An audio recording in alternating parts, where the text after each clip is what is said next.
Welcome back, my dear friends. In the Children of Tomorrow அப்படிங்கிற parenting சீரியஸில் இந்த video commentary சீரியஸில் already நம்ம 128 pages வந்து cover பண்ணியிருக்கோம். இன்னொரு 22 பேஜஸ் இருக்குது, 2 சப் சாப்டர்ஸ் இருக்குது. ஸோ அது எல்லாமே முன்னாடி இருக்கிற வீடியோஸில் வந்து நான் எலாபரேட்டிவாக பேசியிருக்கோம், டாபிக் பை டாப்பிக்காக. இன்னைக்கு நம்ம பார்க்க போகிற டாபிக் பார்த்தீங்கன்னா கோர் வேல்யூஸ் அப்படிங்கிற ப்ராடர் சாப்டர் கீழே வர்ற sub chapter called predictability. You know what அப்படின்னு இருக்கு. அதாவது நர்ச்சர் கீழே வரும், கோர் வேல்யூஸ் கிடையாது, சாரி. நர்ச்சர் அப்படிங்கிற ஒரு பெரிய டாபிக், அதுக்கு கீழே வரக்கூடிய கிளை டாபிக் தான் வந்து predictability.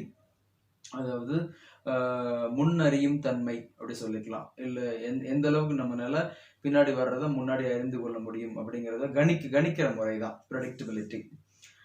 You know what. So இந்த பர்டிகுலர் சாப்டர் பார்த்தீங்கன்னா 129 இருந்து 138 வரைக்கும் போகுது. நான் அகெயின் மல்டிபிள் டைம்ஸ் வந்து எவ்ரி வீடியோவோட பிகினிங்லேயே நான் சொல்லியிருக்கேன். இது எதுக்குன்னா 2-fold பர்பஸ்க்காக இந்த வீடியோஸ் பண்ணுறேன். ஒன்று, பேரண்டிங்கிற முக்கியமான டாப்பிக்கில் நம்ம வர்ச்சுவல் ஃபோரம் ஒன்று கிரியேட் பண்ணணும்னு பார்க்குறேன். வேர் எனக்கு வந்து ஒரு பையன் இருக்கான் 6 வயசில், ஒரு பொண்ணு இருக்கா 1 வயசில். பட் நிறைய விஷயங்கள் பையன் வளர்க்கும் போது நான் எனக்கு நானே பரிசோதித்து பார்த்துட்டு என்னென்னா, ரியலைஸ் பண்ணது என்னென்னா, I could have been better, or as a couple நானும் என் wife we could have been better in terms of ஒரு அந்த சில கோட்பாடுகளை நம்ம புகுத்துறோம்ல, அந்த அப்ரிங்கிங்கில் வந்துட்டு இன்னும் கொஞ்சம் பெட்டராகவே பண்ணியிருக்கலாமோ. பெட்டர்மெண்ட் அப்படிங்கிறது சக்ஸஸ் நோக்கியோ பெர்ஃபெக்ஷனை நோக்கியோ போகிற விஷயமா நான் சொல்ல. பட் சில விஷயங்கள் நம்ம தெரிந்தோ தெரியாமலையோ தவறான முறைகளில் கடைபிடித்துட்டு வருவோம் as a பேரண்ட்டாக.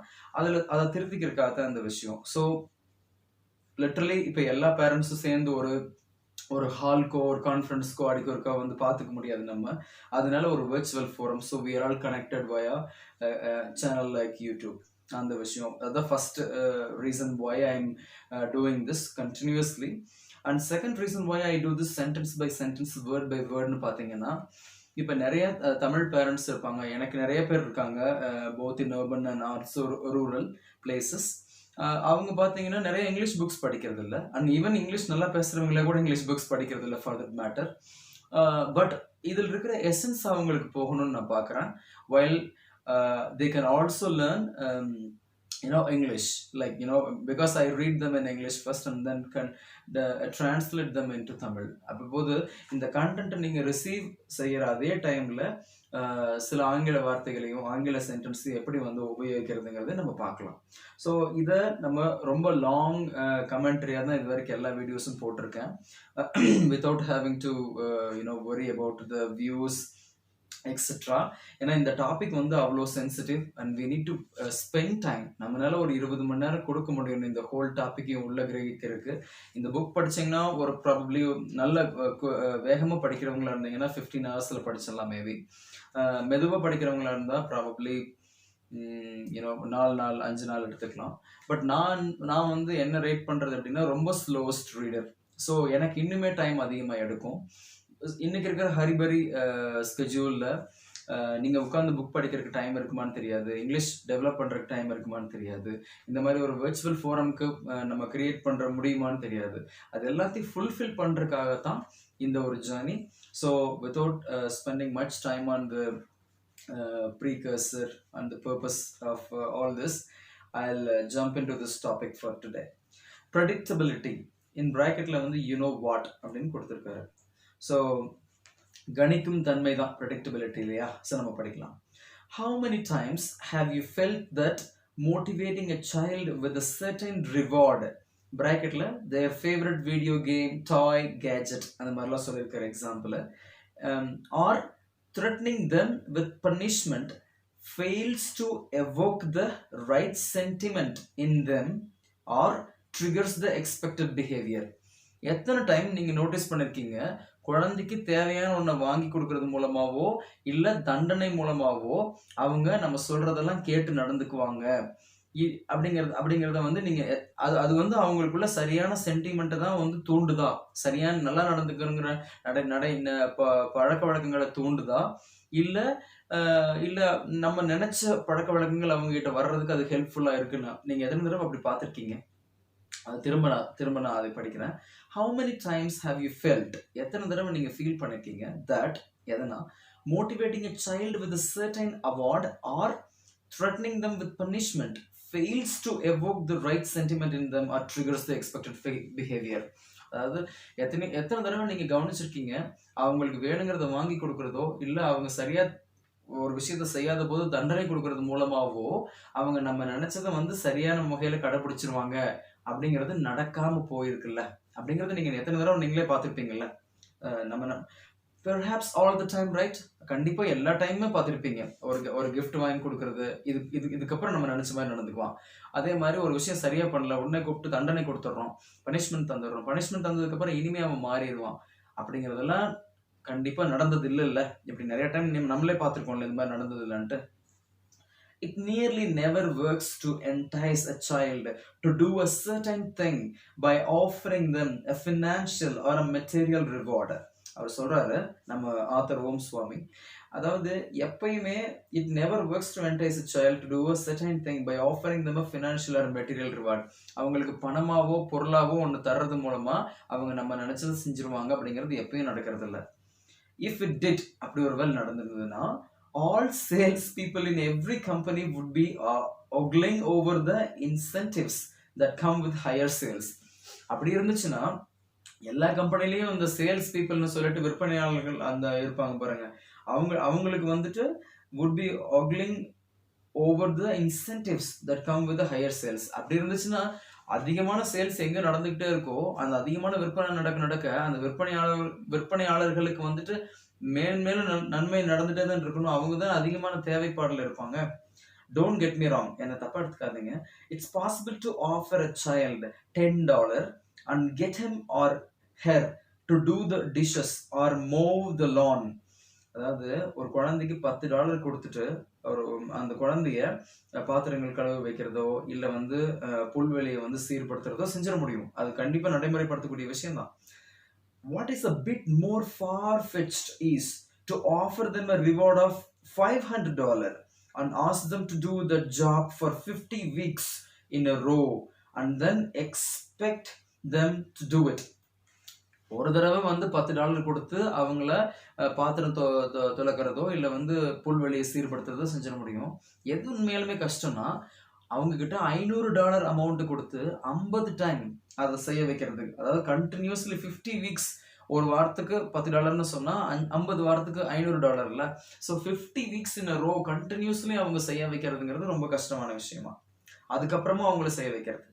The basis of human motivation and participation is a reward. அதாவது ஒரு ஒரு மனிதர்கள் வந்துட்டு ஊக்குவிக்கப்படுறதுனால அதாவது the basis for human motivation and participation without fail is a reward. அதாவது பரிசு அப்படிங்கிறது ஒரு மனிதனை ஊக்குவிக்கிறதுக்கும் அவனை ஒரு விஷயத்துல உட்புகுத்தி செயல்படுத்துறதுக்கும் கண்டிப்பான முக்கியமான காரணியா இருக்கு. ஏதோ ஒன்று தர்றது மூலமா அவன் வந்து ஊக்குவிக்கப்படுறான், இதுல நம்ம வந்து இணைந்து செயல்படணும்னு சொல்லி நினைக்கிறான். Often though it is not financial or material. அதுல என்ன விஷயம்னா இது பண சம்பந்தமானதோ பொருள் சம்பந்தமானதோ கிடையாது எல்லா டைமும். Think about how active people are on social media without any material gain in return. அதாவது பொருள் கொடுத்தா அவங்க கண்டிப்பா ஊக்குவிக்கப்படுறாங்க, ஒரு விஷயத்துல செயல்படுத்திக்கிறாங்க தன்னை அப்படின்னு புரியுது. ஆனா எல்லா டைமும் பொருள் மட்டுமே காரணம் கிடையாது, பணம் மட்டுமே காரணம் கிடையாது ஒரு ரிவார்டா. ஒரு எக்ஸாம்பிள் என்னன்னா நம்ம சோசியல் மீடியா இருக்கு, ஃபேஸ்புக் இருக்கு, ட்விட்டர் இருக்கு, இன்ஸ்டாகிராம் இருக்கு, இதுல எல்லாத்துலயுமே பாருங்க என்ன மெட்டீரியல் கெயின் இருக்கு, அதாவது பணமாவோ பொருளாவோ ஏதாவது கிடைக்குதா? அப்படி இல்லை. ஆனாலுமே அவ்வளவு ஆக்டிவா இருக்காங்க people. Before I go further into the theory of motivation or extracting a desired behavior from a child, I would like to share an interesting case study I came across in Dan Ariely's The Upside of Irrationality. அதாவது இதுக்கு மேல பேசுறதுக்கு முன்னாடி அவர் என்ன சொல்றாருன்னா, அவர் படிச்ச ஒரு case study, ஒரு விஷயத்தை வந்து தொகுத்து வழங்கியிருக்காங்க. அதை ஆராய்ந்து அந்த ஸ்டடியை பத்தி நமக்கு விவரிக்க போறாரு. அது யார் எழுதியிருக்காருன்னா டான் எரலிங்கிறவர் வந்து செஞ்சிருக்காரு. அதோட பேர் வந்து த அப்சைட் ஆஃப் இர்ரேஷனாலிட்டி. ரேஷனாலிட்டி அப்படின்னா காரணத்தோட இருக்கிறது, இர்ரேஷனாலிட்டினா காரணமின்மை அல்லது காரணமற்ற ஒரு விஷயம், இல்ல புத்தி இல்லாத விஷயமா கூட புத்தி இன்மை அப்படின்னு கூட வச்சுக்கலாம். த அப்சைட் ஆஃப் இர்ரேஷனாலிட்டி அப்படின்னா அதோடைய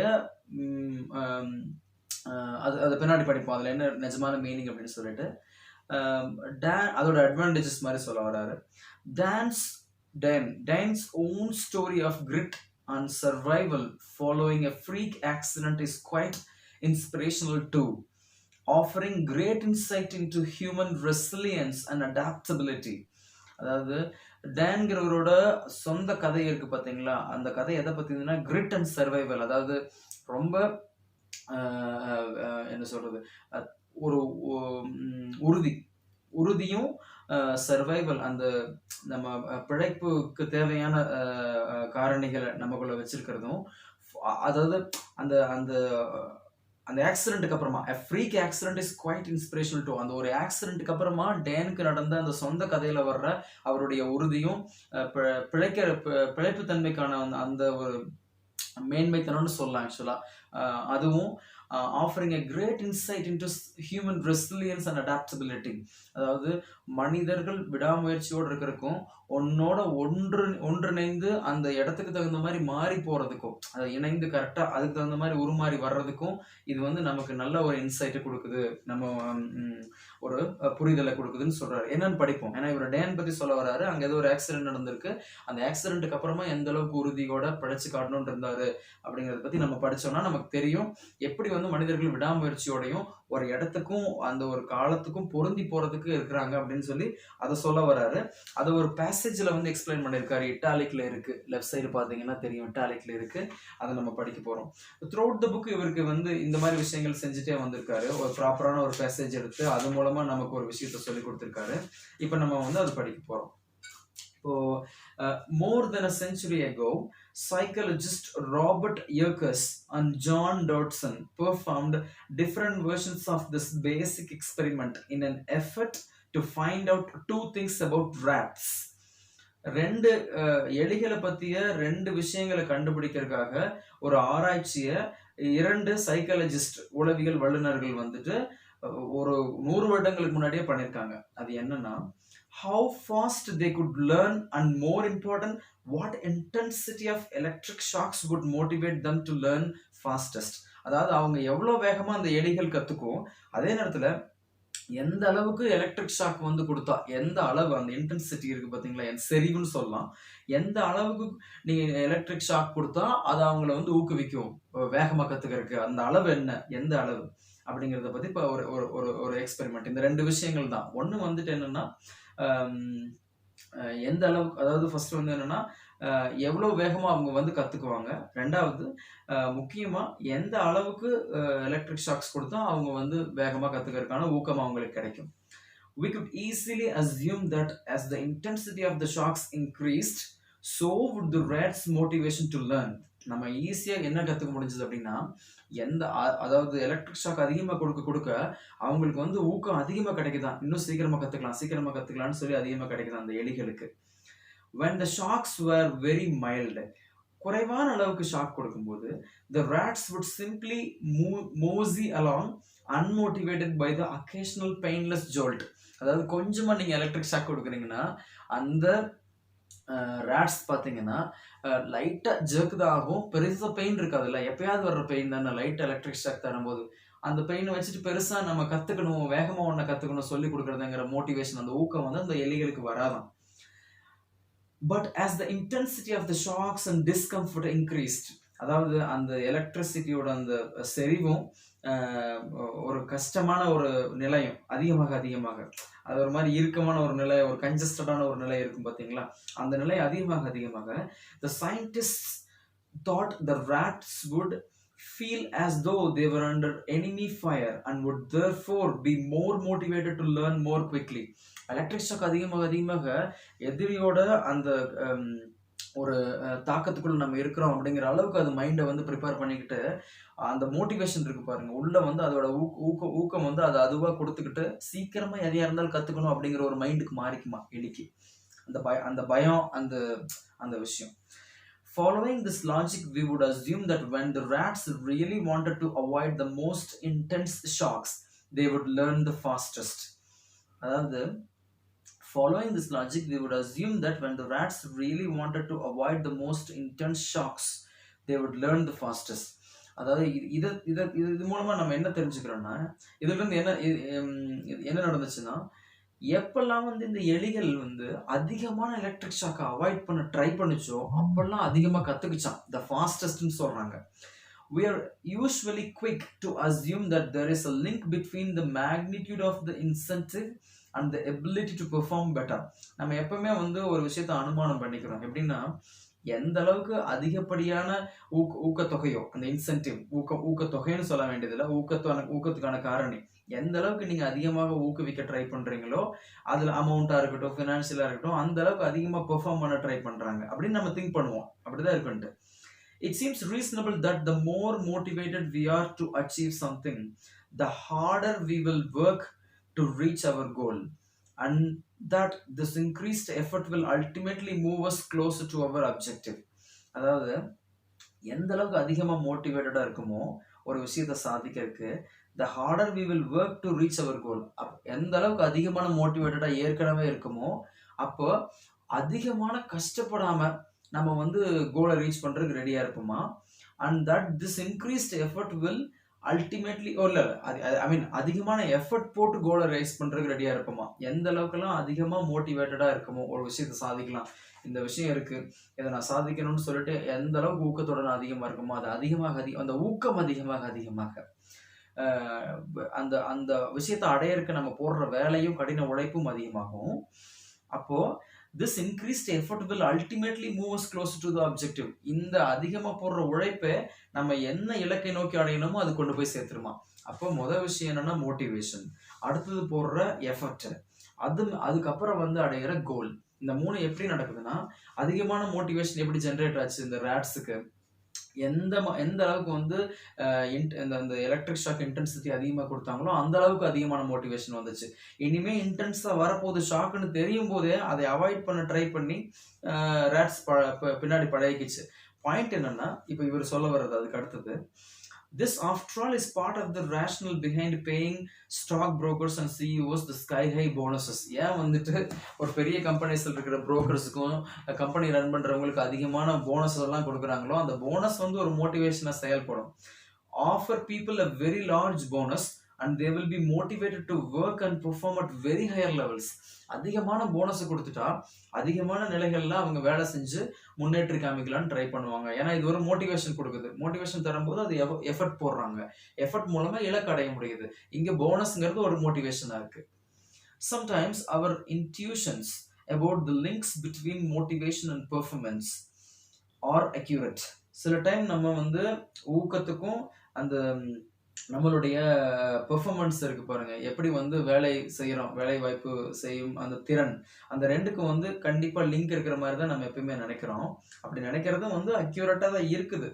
அட் அதர் டைம்ஸ், மற்ற டைம்ல reality and intuition just to not jibe. உண்மையான நிலவரமும் நம்ம நினைக்கிற உள்ளுணர்வு இருக்கு பாத்தீங்களா, இந்த உள்ளுணர்வுல என்ன நினைக்கிறோம், எந்த அளவுக்கு மோட்டிவேட் ஆகுதோ அந்த அளவுக்கு நம்ம வந்து போய் மீட் பண்ணிடுற இலக்க, எந்த அளவுக்கு மோட்டிவேட் ஆகுறோமோ அந்த அளவுக்கு வேலை திறன் நல்லா இருக்குன்னு சொல்லி நம்ம நினைக்கிறோம். இது ஒரு சில இடங்கள்ல மட்டும்தான் நினைக்கிறோம் கரெக்டா இருக்குது. சில இடங்கள்ல இதுவும் நடைமுறையும் வந்து ஒத்து வர்றது இல்லையா. ஏன், இன் Yerkes and Dodson's case, அந்த முன்னாடி சொன்னாங்க பாத்தீங்களா ரேட்ஸ், அதுல some of the results aligned with what most of us might expect while others did not. சில விஷயங்கள்ல அந்த ரிசல்ட்ல எப்படி இருந்துச்சா, நம்ம நினைக்கிற மாதிரி இருந்துச்சா, சிலது நம்ம நினைக்கிற மாதிரி இல்லையா. when the sharks were very weak, the rats were not motivated. அதாவது கொஞ்சமா ஷாக் கொடுக்கும்போது அந்த எலிகள் வந்து பெருசா ஊக்கம் அடையல. and as a consequence, அதனால they learned slowly, அதனால மெதுவா தான் கத்துக்கிச்சான் எந்த விஷயமா இருந்தாலும். when the sharks were of medium intensity, அதாவது குறைவாகவும் இல்லை அதிகமா இல்லை, மிதமான சொல்ல முடியாது, ஒரு மீடியமான ஒரு இன்டென்சிட்டி, அந்த செறிவு கொடுக்கும்போது the rats were more motivated to quickly figure out the rules of the cage and they learned faster. கொஞ்சம் அந்த இது குறைவானதுக்கு பதிலாக அந்த அளவை வந்து மிகைப்படுத்தி அந்த எலக்ட்ரிக் ஷாக்கு தரும்போது அந்த கூண்டுக்குள்ள வந்து எப்படி நடந்துக்கணும், என்ன விஷயத்த வந்து இது பண்ணிக்கணுங்கிறத வந்து சீக்கிரமா கத்துக்கிட்டு வேகமா move ஆச்சான். Up to this point, the results fit with our intuitions about the relationship between motivation and performance. இந்த அளவுக்கு தான் இந்த ரெண்டு விஷயம் சொன்னாங்க பாருங்க. குறைவான ஷாக் கொடுக்கும்போது எலிகள் ஒண்ணுமே பண்ணல, தேமேன்னு இருந்தன, அவைகள் எங்கேயுமே மூவ் பண்ண கிடையாது, எதை பத்தியும் கத்துக்கல, அப்படியே தேமேன்னு இருந்துச்சு. ஏன்னா அந்த வலி வந்து சின்னது.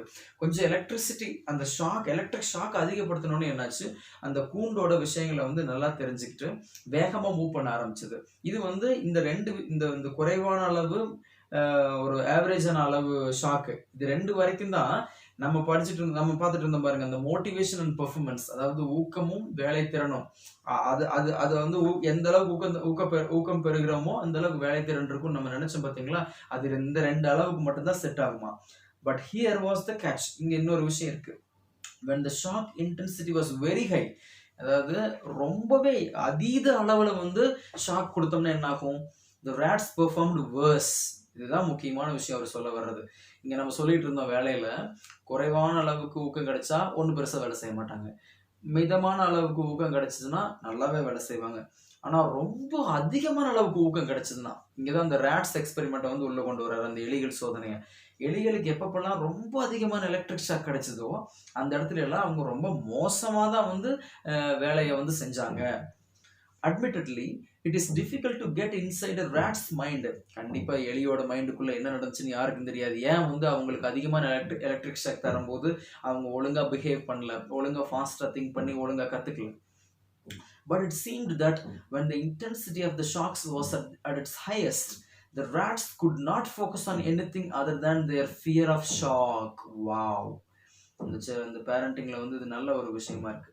அதாவது என்னன்னா, மிதமான எலக்ட்ரிக் ஷாக் தரும்போது அவங்க வந்து தேமேன் இருந்தன ஒரு பக்கம் எலிகள், ஒன்னையும் கத்துக்கல.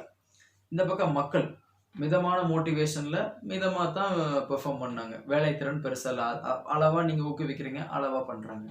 ரெண்டாவது லெவல் எலிகள் ஒரு ஒரு குறிப்பிட்ட அளவுக்கான எலக்ட்ரிக் ஷாக் தரும்போது நல்லாவே வந்து கத்துக்கிட்டாங்க, வேகமா செயல்பட்டாங்க, வேலை திறன் நல்லா இருந்துச்சு. இந்த பக்கம் மக்கள் எந்த அளவுக்கு மோட்டிவேட் பண்றீங்களோ, போனஸ் மாதிரி எக்ஸெட்ரா எக்ஸெட்ரா, ஓரளவுக்கு போனஸ் சொல்றேன், நான் சரியான சேலரி இல்ல சரியான ரிவார்டு இருந்துச்சுன்னா அந்த அளவுக்கு நல்ல வேலை திறன் இருந்துச்சு, அக்யூரேட்டா நம்மளால கணிக்க முடியுது.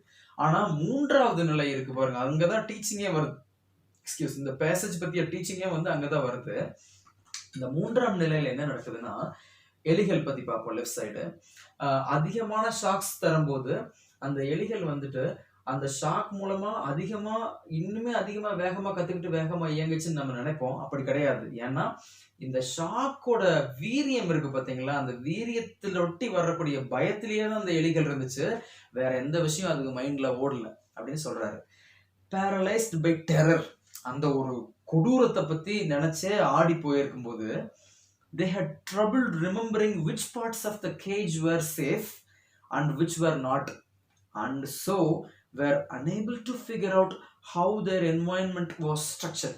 அதாவது ரொம்ப அதிகமான எலக்ட்ரிக் ஷாக் கொடுக்கும்போது இந்த இந்த இந்த ஷாக்கோட அளவு அதிகமா வருதுன்னு தெரிஞ்சு அதுலயே ஆடி போயிருக்கு பாத்தீங்களா. அந்த ஆடி போன நிலையில இந்த கூண்டோட எந்த மூலையில போனா நமக்கு பாதுகாப்பு, எதுல போனா நமக்கு பாதுகாப்பு இல்லைன்னு சொல்லிட்டு அந்த அந்த செயல் இழந்து போயிருந்த நிலைமைக்கு போயிருதான். இதே அப்படியே மக்களுக்கு கொண்டு போங்க, ஏகப்பட்ட அளவுக்கு நீங்க மோட்டிவேஷன் நீங்க பண்ணிட்டீங்கன்னா, கண்டபடி ரிவார்ட்ஸ் எல்லாம் கொடுத்து எக்கச்சக்கமான மோட்டிவேஷன் எல்லாம் பண்ணிட்டீங்கன்னா என்ன ஆகுன்னா, அதாவது மோட்டிவேஷனை எலக்ட்ரிக் ஷாக்குக்கு ஈக்குவலா சொல்றாரு. இந்த எலிகளோட பெர்ஃபார்மன்ஸ், எலிகளுடைய திங்கிங், அந்த அந்த தாட் ப்ராசஸ நம்ம மக்களுடைய பெர்ஃபார்மன்ஸ், வேலை திறனுக்கு வந்து ஈக்குவலா சொல்றாரு. இதே தான் பேரண்டிங்ல மூணாவது ஒரு ஒரு வெர்டிக்கல் லைன் போட்டு எழுதுனீங்கன்னா சார்ட்ல, பேரண்டிங்லேயே அதே தான் சொல்ல வராரு. பட் நம்ம அதுக்கு முன்னாடி ஏர்லியா கன்க்ளூட் பண்ண வேண்டாம். பட் எனக்கு ஆல்ரெடி வந்து ஃபிகர் அவுட் பண்ண முடியுது என்ன சொல்ல வராருன்னு. கிட்டத்தட்ட அதீத மோட்டிவேஷன், அதீத ரிவார்டு கொடுக்கறது, அதீத பரிசளிப்பு, அதீத அளவுக்கு financial reward, material reward, what ever any other formats, எது அதெல்லாம் அதீதமா இருக்கோ அந்த அதீதத்தின் மூலமா விளையக்கூடிய ஒண்ணு பயமா இருக்கலாம், இல்ல திளைத்திருத்தல், இந்த மாதிரி வந்து தன்னிலை மறந்திருத்தல், ஏதோ ஒரு பிரச்சனை வந்து அதீதத்தினால வருது பாத்தீங்களா. அந்த பிரச்சனையில தான் லைத்து போவோமே தவிர செயல்திறன் நல்லா வரும்னு சொல்ல முடியாது. அதுவே அது குறைவா இருக்கு அப்படிங்கும்போது ஒரு வேலையும் அது பண்றது இல்ல, அளவோடு இருக்கு அப்படிங்கும்போது மட்டும்தான் அது தன்னுடைய வேலையை காட்டுது. ஸோ ஒரு செடி இருக்கு, 1 மில்லி ஒரு ஒரு லிக்விட் ஊற்றுறீங்க, ஒன்றுமே மாற்றமே இல்லை, வர்ற பூச்சி வந்துட்டு தான் இருக்குது. 100 மில்லி ஊற்றுனீங்கன்னா என்ன ஆகும்? ஃபுல்லாகவே காலி. 40 30 மில்லி அப்படிங்கும்போது அந்த செடி அளவாக எடுத்துகிட்டு பெர்ஃபார்ம் பண்ணும். அதே விஷயம் தான் இந்த ஃபுல் கேஸ் ஸ்டடியில் வந்து நமக்கு எஸ்டாப்ளிஷ் ஆகுது. இப்போ அந்த பேசேஜ் வந்து முடிஞ்சிருது. அதாவது அந்த Dan Earlyஸோட த அப்சைட் ஆஃப் இர்ராஷனாலிட்டி, அந்த புத்தியின்மையின் மறுநிலையோ இல்லை வந்து அப்சைட்னு சொல்லும் போது நல்ல விஷயங்களா தான் பார்ப்பாங்க, டவுன் சைடுங்கும் போது பிரச்சனைகள், அப் சைடுங்கும் போது மேன்மைகள்னு பார்ப்பாங்க. புத்தியின்மையின் மேன்மைகள்னு சொல்லிக்கலாம். பட் இது வரைக்கும் போயிருக்கு, பார்ப்போம். நெக்ஸ்ட் என்ன இவருடைய வார்த்தைகள்ல என்ன விளக்குறாருன்னு பார்ப்போம். My parents are telling me that they would buy me a car if I cleared the engineering entrance examination. A boy said to me almost 7 years ago. 7 வருஷம் முன்னாடி ஒரு பையன் சொல்றான், என்ட்ரன்ஸ் எக்ஸாம் கிளியர் பண்ணா அவங்க அப்பா அம்மா என்ன சொல்லியிருந்தாங்கன்னா ஒரு கார் வாங்கி தர்றேன் அப்படின்னு. 7 வருஷம் முன்னாடி சொல்றாரு. But this offer has not lured me. ஆனால் இது வந்து எனக்கு ஒன்றும் பிடிச்ச ஆஃபர் மாதிரி தெரியல, இது ஒன்றும் என்ன இழுக்கல, கவரில். I am already trying and I know I cannot clear it. It's not for me. அவனுக்கு கண்டிப்பாக தெரியுமா அந்த பையனுக்கு, நான் எப்படி இருந்தாலும் எனக்கு I am already trying and I know I can clear it. நான் ட்ரை பண்ணிட்டு தான் இருக்கேன், பட் எனக்கு தெரியும் நான் கண்டிப்பாக எக்ஸாம் கிளியர் பண்ண மாட்டேன். அப்போ எனக்கு கண்டிப்பாக அந்த ரிவார்டு எனக்கு கிடையாது இல்லை இவங்க சொல்கிற காருங்கிற ஒரு விஷயம் அப்படிங்கும்போது இவர் கேட்குறாரு நம்ம ஓம் சுவாமி, why do you think you cannot clear it? இவர் கேட்குறாரு, ஏன் நீ நினைக்கிற நீ கிளியர் பண்ண முடியாது exam? Because I don't want to do it. ஏன்னா நான் கிளியர் பண்ண விரும்பல அப்படிங்கிறா. ஓ, இவர் சொல்றாரு, I was surprised because his parents, whom I had met a few times earlier, had seemed quite certain that not only would their son would clear the entrance examination, but that it was a given that he would get a high rank. அவங்க அப்பா அம்மா கிட்ட பேசுறது மூலமா நம்ம ஓம் சுவாமி என்ன கண்டுபிடிச்சாருன்னா, இவன் எக்ஸாம்ல கிளியர் மட்டும் பண்ண மாட்டான், ஹை ரேங்க்கும் வாங்குவான், பெரிய ரேங்க்கும் வாங்குவான். After all they had told me, பையன் வேற மாதிரி நினைச்சிட்டு இருக்கான். After all, they had told me he loved cars and always took out his father's car, and the lure of his own car would certainly motivate him. அதாவது இன்னொன்று வந்து சொல்லி என்ன நினச்சிருக்காங்க, அவங்க அப்பாவோட காரை வந்துட்டு ரொம்ப அவனுக்கு பிடிக்குமா, அதனால வந்து கார் எடுத்து நல்லா ஓட்டிக்கிட்டு இருப்பானா, இப்போ கார் வாங்கி தரேன்னு சொன்னால் அவனை ரொம்ப ஊக்குவிக்குமா அந்த விஷயம் அப்படின்னு நினச்சிருக்காங்க அவங்க அப்பா அம்மா. So what you want to do if not engineering? இவர் கேட்குறாரு, நீ என்ஜினியரிங் பண்ணலைன்னா வேற என்ன பண்ண போறப்போ, இப்போ கிளியர் பண்ண போறதுலேயும் ஆயிடுச்சு, அப்போ நான் என்ன பண்ண போறேன்னு கேட்டோன்னே, I want to play the guitar, நான் கிட்டாரிஸ்ட் ஆகணுங்கிறான். Right, and you intend to make a living out of playing the guitar. இவர் கேட்குறாரு, அப்போ கிட்டார் பிளே பண்ணி தான் உன்னோட வாழ்க்கையை நீ நடத்த போறியா, சம்பாதனை வச்சுக்க போறியா, எல்லாம் சமாளிக்க போறியா? He just shrugged, and when I persisted that I just wanted to know out of curiosity, he countered saying I thought it was not possible to be a professional guitarist.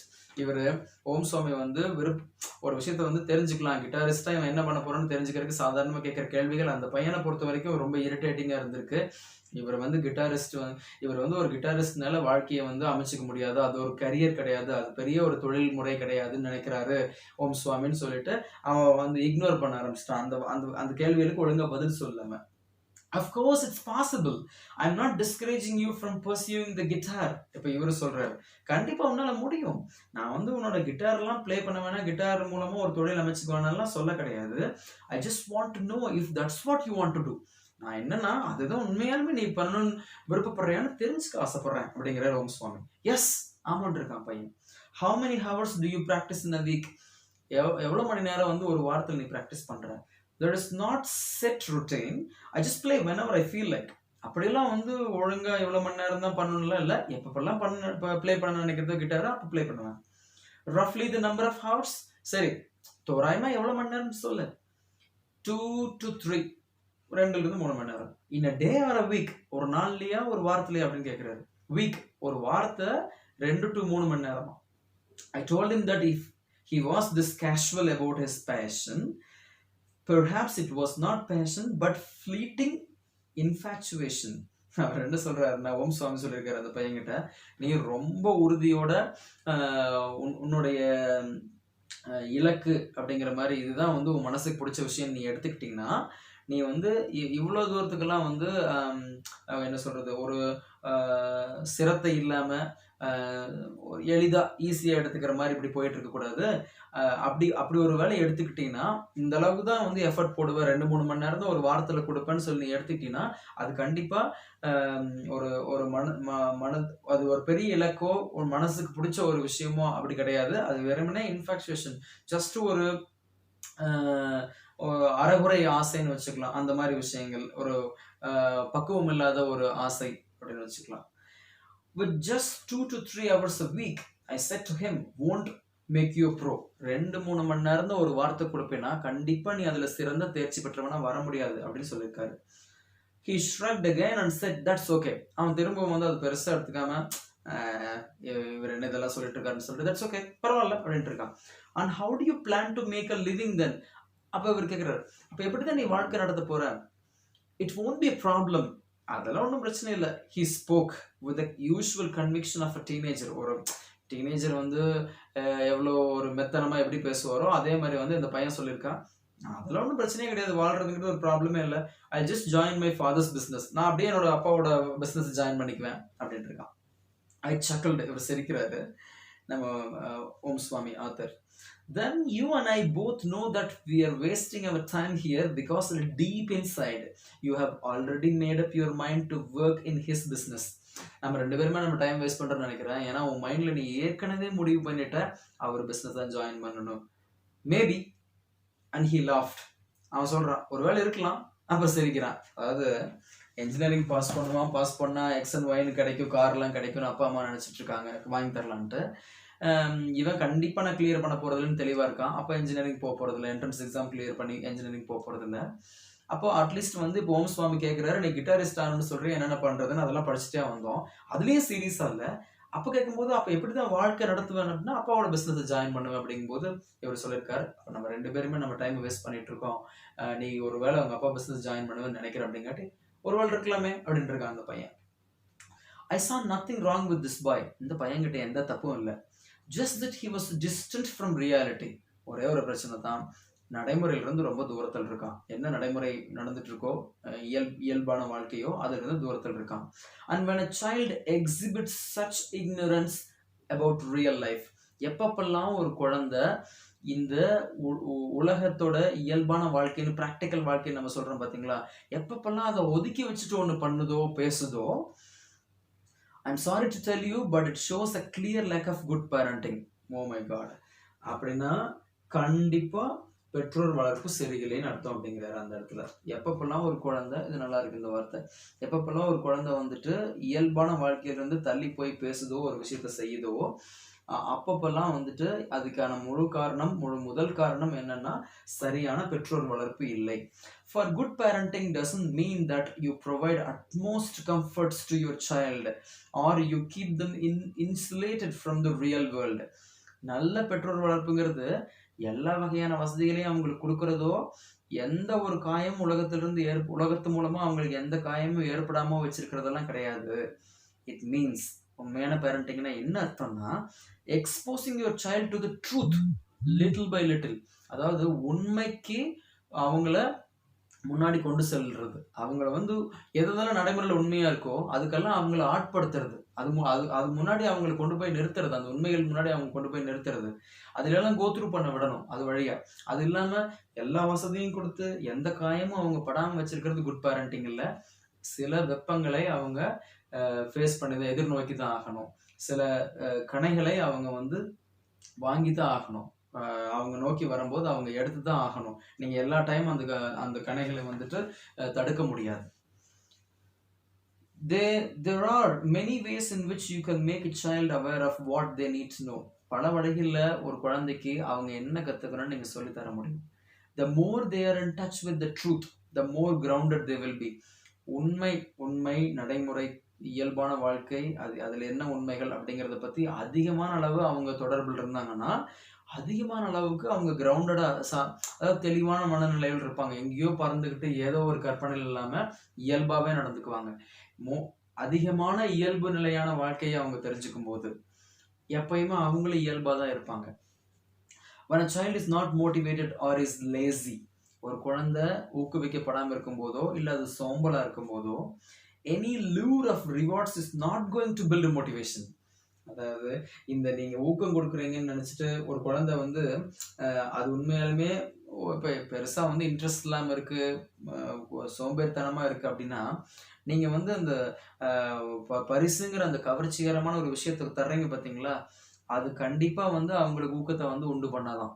அப்புறம் to encourage them to walk a certain path in life, they have to be trained from a young age. அவங்க வாழ்க்கையோட பாதையில குறிப்பிட்ட பாதையில சரியா நடந்து செல்லணும் அப்படின்னா நீங்க அவங்களோட சின்ன வயசுல இருந்து ட்ரைனிங் ஸ்டார்ட் பண்ணுமா. One such way is that parents talk about some of the challenges they are facing in their lives in front of their children. Okay, wow, that is also wonderful. அதாவது Rousey பிக்சர்னு சொல்லுவாங்க, எல்லாமே நல்லா போயிட்டு இருக்கு, எதுவுமே பிரச்சனை இல்லை அப்படிங்கிற மாதிரி குழந்தைங்க முன்னாடி பேச தேவையில்லை. நிஜமாலுமே என்ன பிரச்சனை இருந்ததோ அதை குழந்தைங்க முன்னாடியே அப்பா அம்மா பேசலாமா. அவங்களுக்குள்ள இருக்க பிரச்சனைகள் அவங்களுக்குள்ளனா அப்பா அம்மாக்குள்ள இல்லை, பொதுவாக ஒரு பேரண்ட்ஸுக்கு லைஃப்ல என்னென்ன பிரச்சனைகள் இருக்கும், வேலை, சொசைட்டி, ஒர்க்காக இருக்கலாம், ஒரு அசட்ஸ், ஒரு லைபிலிட்டி, என்ன மாதிரி நிறைய நிறைய டாபிக்ஸ் இருக்கு நம்ம பேசுறதுக்கு. இது எல்லாத்தையுமே பிரச்சனைன்னு நீங்க நினைக்கிறது எல்லாத்தையுமே குழந்தைங்க முன்னாடி பேசுங்க. It should not be done in a way that seems you are complaining, but more like talking amongst yourself. அதாவது வெறுமனே குத்தமும் குறையும் சொல்லிட்டு இருக்கிற விஷயமா இருக்கக்கூடாது. நீங்க உட்காந்து குழந்தைங்க முன்னாடி பேசிட்டு இருக்கும்போது அதை பத்தி, அந்த டாபிக்கை பத்தி நீங்க பேசணும், உங்களுக்குள்ள பேசிக்கிட்டு இருக்கணும் அப்படிங்கிறாங்க ஒரு பேரண்டா குழந்தைங்க முன்னாடி. Children overhear more than they hear. I just simply love this actually. என் பையன்கிட்டயும் இதை நான் செக் பண்ணி பார்க்கணும். அதாவது குழந்தைங்க நேரடியா நம்ம சொல்றது கேட்கறத விட ஒட்டு கேட்கறாங்க. ஒட்டு கேட்கறதுனா அப்படியே ஒட்டு கேட்கறதுன்னு இல்லை, லிட்டரலா வேணும்னு அப்படியே அங்க வேற பக்கம் பேசிட்டு இருக்கிறத அப்படியே உள் வாங்குறாங்க பாத்தீங்களா காதுல. அதுலதான் அதிகமா வாங்கிக்கிறாங்களாம். நேரடியா நம்ம சொல்லி அவங்க கேட்கறத விட மறைமுகமா கேட்கறது அதிகமா கேட்கறாங்க. They learn more by this than by direct lectures. அதிகமான லெக்சர்ஸ் நீங்க கொடுக்கறத விட நீங்க ரெண்டு பேரும் உட்கார்ந்து பேசிக்கிறதுல வந்து this is very lovely passage ஆக்சுவலா. நல்ல ஒரு டூல் மாதிரி தான் நமக்கு. நிறைய டைம் நம்ம லெக்சர் தரோம், நானும் லெக்சர் தந்துட்டு தான் இருக்கேன். அண்ட் ப்ரீவியஸ் சாப்டர்ல கூட சொன்னாங்க, அதிகமான லெக்சர்ஸ் தரது வந்து அப்சசிவ் லெக்சர் டிஸார்டர் அப்படின்னு, OLD அப்படின்னு அவர் ஒரு டேர்ம் கொடுத்திருந்தாரு.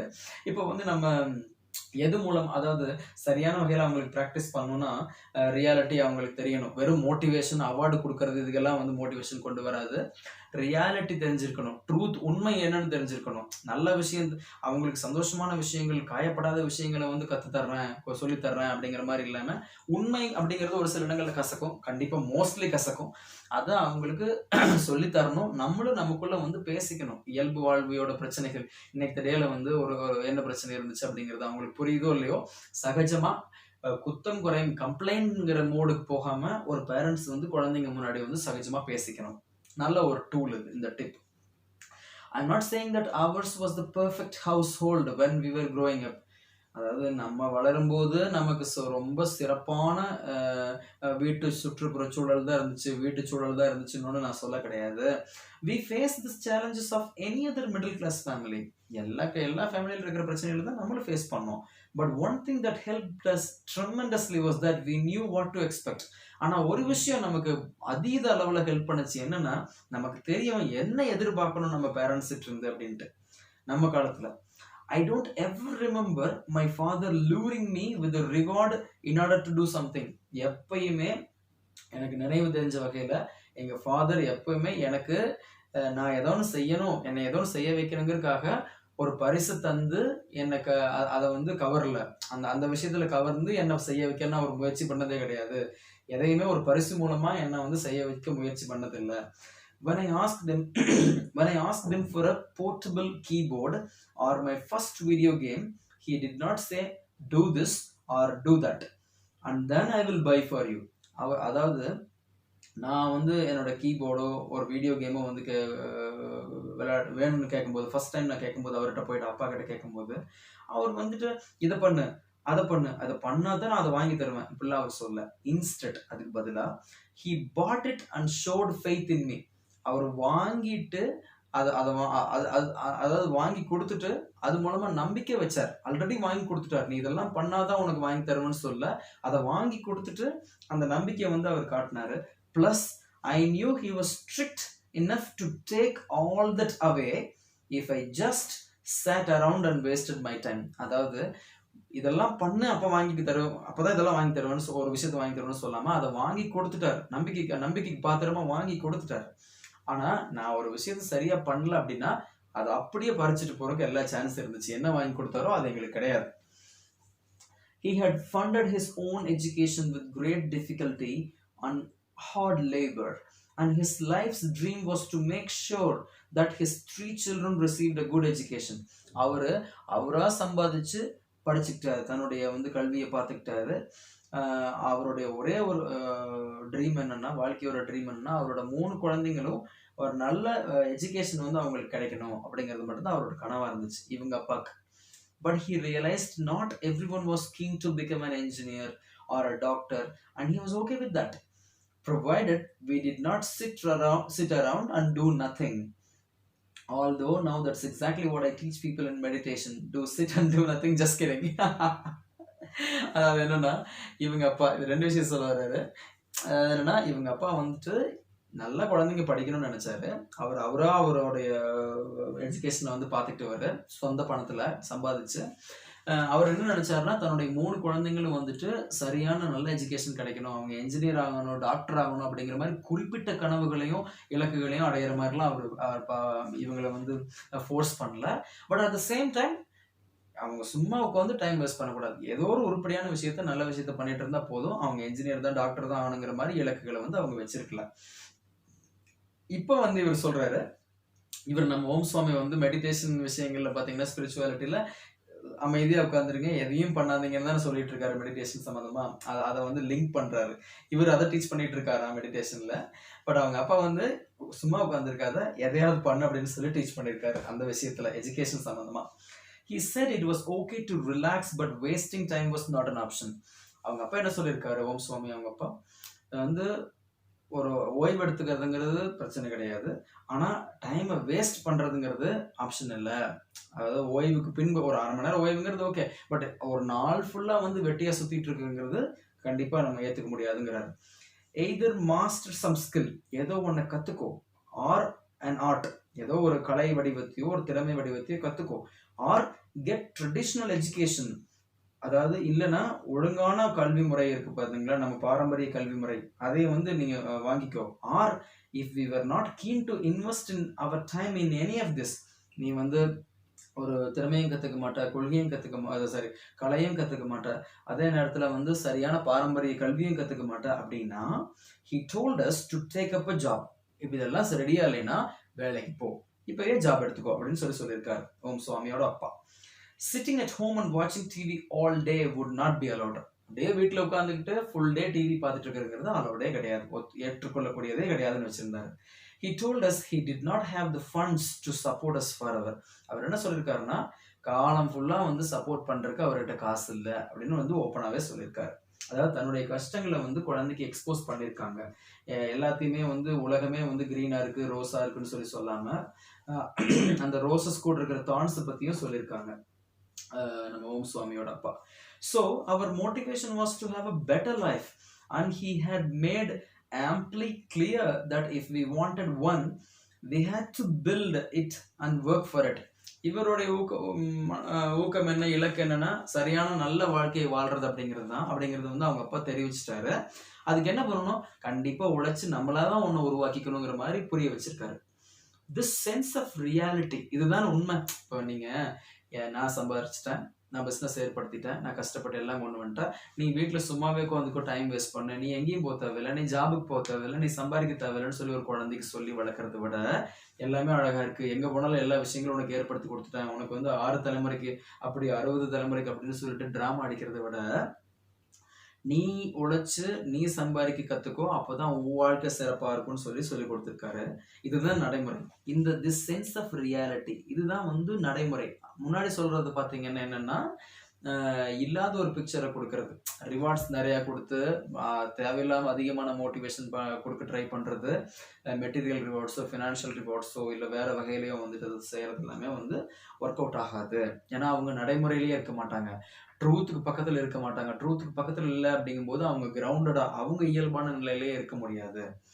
திஸ் சென்ஸ், அந்த பையன் இருந்தான் பாத்தீங்களா, அப்பா பிசினஸ் போவன்ட்டு அந்த டைப்ல தான் இருக்கும். This sense of reality did not come overnight. இந்த நடைமுறை பத்தி அறிவுங்கிறது ஒரு நாள் நைட்ல அப்பாவுக்கு வந்தது கிடையாது, எங்களுக்கு வந்தது இல்ல.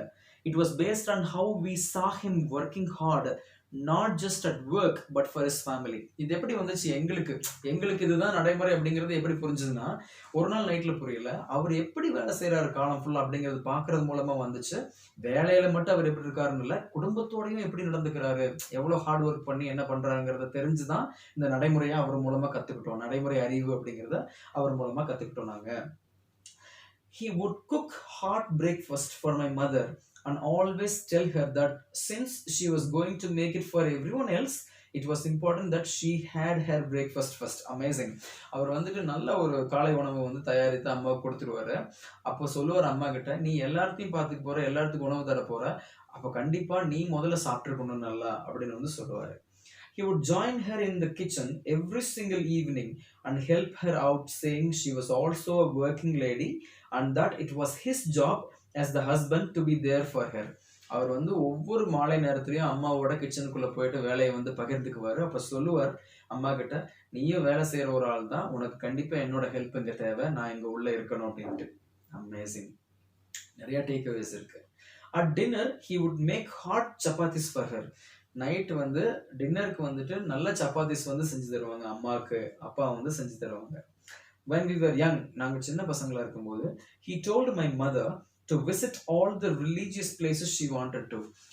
அப்பா வந்து அம்மா கிட்ட எல்லா கோயில்களுக்கும் எங்கெங்கெல்லாம் போக பிடிக்குதோ அங்கெங்கெல்லாம் போ அப்படின்னு வந்து சொல்லுவாரு.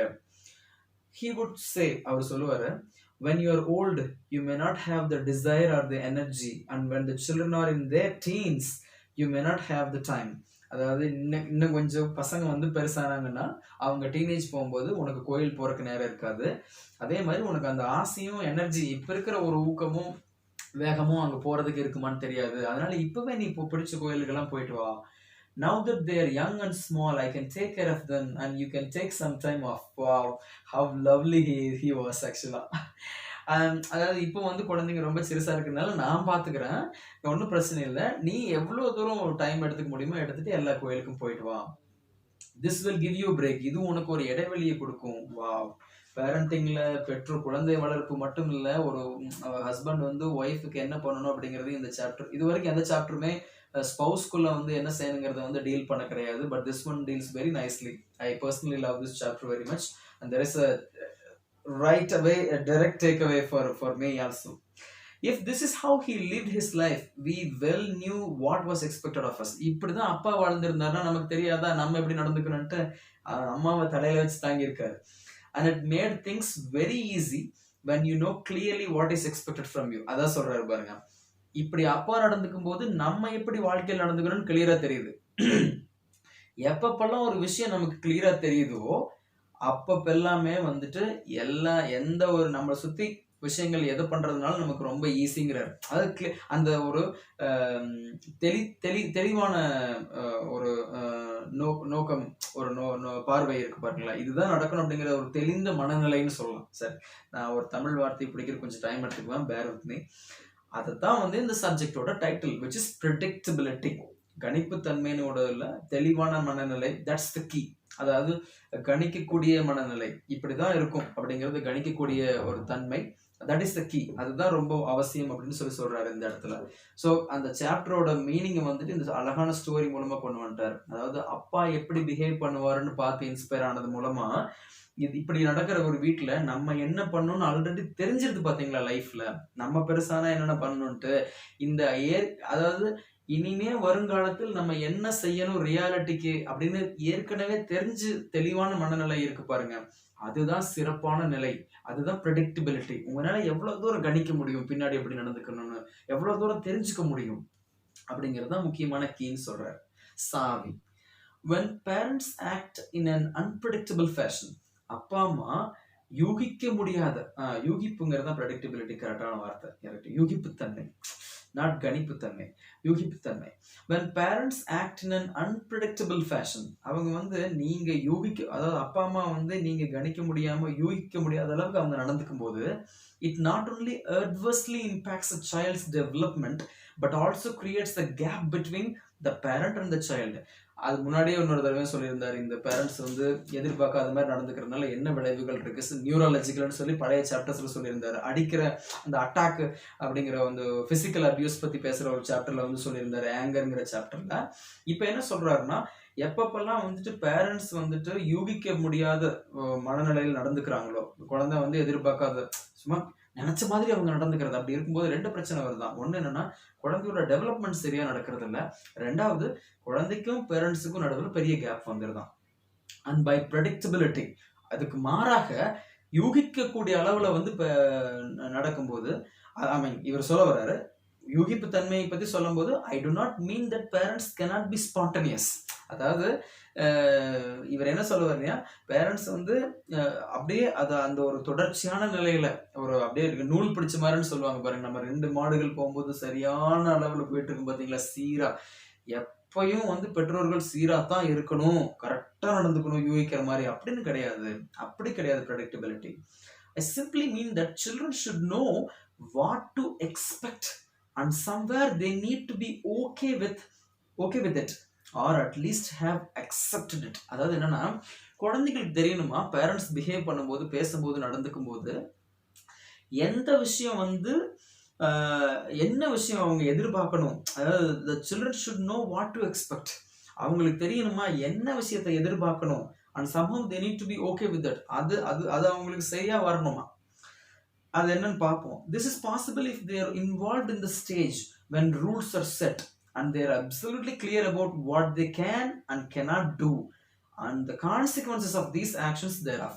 அதாவது என்னன்னா, குழந்தைங்களுக்கு அப்பா அம்மா இந்த மாதிரி தான் நடந்துக்குவாங்க அப்படின்னு ஓரளவுக்காவது ஒரு தெளிவான மனநிலையில இருந்தா தான் வந்து உறவுகள் நல்லா இருக்குமா. கண்டபடி யூகிக்காம நடந்துக்கிறது வந்துட்டு அவங்களுக்கு ஹெல்ப் பண்ண போறது இல்லை. இப்போ யூகத்தை நடந்துக்கிறதுன்னு என்னன்னா, இப்படிதான் குழந்தைங்க இருக்கணும் அப்படிங்கிற ரூல்ஸை நம்ம போடுவோம் பாத்தீங்களா. அது போடும்போது குழந்தைங்களை இன்வால்வ் பண்ணுமா, என்ன செய்யணும் என்ன செய்ய முடியாது, செய்யல அப்படின்னா அதாவது இதெல்லாம் செய்யணும் இதெல்லாம் செய்யக்கூடாது, செய்யக்கூடாத குழந்தைங்க செய்யும் போது என்ன ஆக்ஷன், இந்த மாதிரி ஒரு பெரிய சார்ட் நீங்க ப்ரிப்பேர் பண்ணி மைண்டுக்குள்ள ஒரு ப்ளூ பிரிண்ட் நீங்க போடுவீங்க வீட்டோட பிஹேவியருக்கு. அந்த போடும்போது குழந்தைங்களை ஏற்கனவே இன்வால்வ் பண்ணிட்டீங்கன்னா அவங்களுக்கு தெரியும் என்ன இதுல இருந்து என்ன நடக்கும்னு சொல்லி எதிர்பார்க்க முடியும்ல பேரண்ட்ஸ் பிஹேவ் பண்ணும்போது. இப்போ பேரண்ட் ஏ வந்து பாத்தீங்கன்னா யூகிக்க முடியாத அளவுக்கு நடந்துக்கிறாரு, எந்த ஒரு ரூல் மேக்கிங்லயும் குழந்தைங்களை இன்வால்வ் பண்ண கிடையாது. இந்த இடத்துல அவர் நினைச்சது சொல்றாரு, இதுதான் நான் எதிர்பார்த்தேன் நீ பண்ணணும், இதுதான் நான் சொல்லியிருக்கேன் நீ பண்ணக்கூடாது, அடுத்தது என்ன வரும் என்ன ஆக்ஷன் நடக்க போகுது எதுவுமே குழந்தைகளுக்கு தெரியாது. ஏன்னா இதெல்லாம் பேரண்ட்ஸோட மைண்டுக்குள்ள இருந்து அவங்க சொல்லிட்டு இருக்காங்க.